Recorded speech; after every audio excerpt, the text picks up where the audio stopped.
Makikita ang paspasan na habulan ng kapulisan at isang taxi sa Tanay Rizal na di umano'y isa palang hold-upper at karnapper nitong Martes.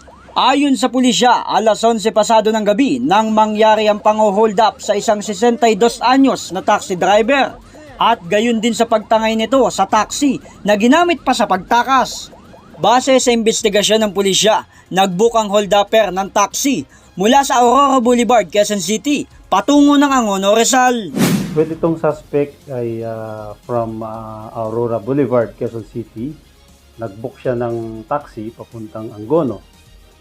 Then, nung nakarating na siya ng Angono, nag-declare na siya ng hold up, tinutukan niyang patalin itong driver ng taxi at tinangay nga yung kinitang cash ng ating taxi driver at mga personal belongings. Anya ng biktima nang ibinaba siya sa madilim na subdivision sa Angono, Rizal.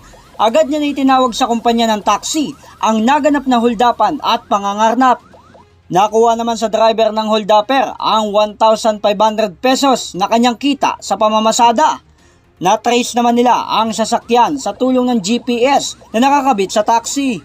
From there, yung yung driver ng taxi is nag-conduct sila ng tracking sa GPS kasi may GPS yung taxi. Then nung na-trace nila kung saan yung direction papunta yung taxi. Di kalaunan sa paspasan na pagtakas ng holdupper, siya'y nasangkot sa banggaan sa isang tricycle na may lulan na 3 tao, kabilang ang driver. Nagtamo ng ilang galo sa mga sakay nito at isa rin na nagka-fracture sa kanang binti. Pagdating sa bayan ng Tanay, ay nakabangga siya na isang tricycle na papunta naman ng Baras. So opposite direction, nasagi niya yung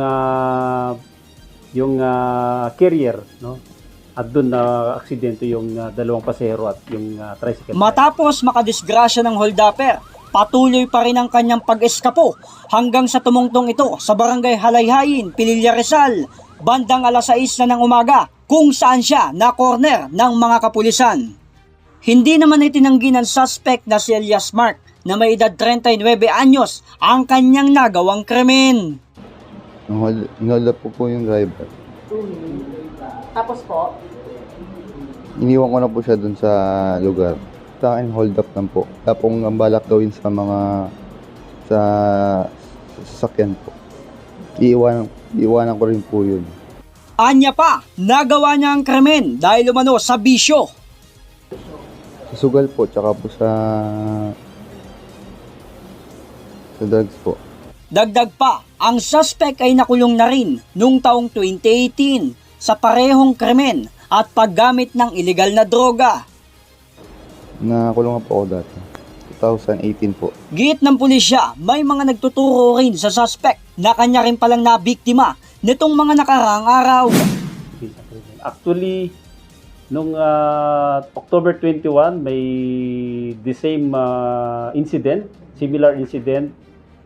At yung victim doon ay nag-report sa Angono.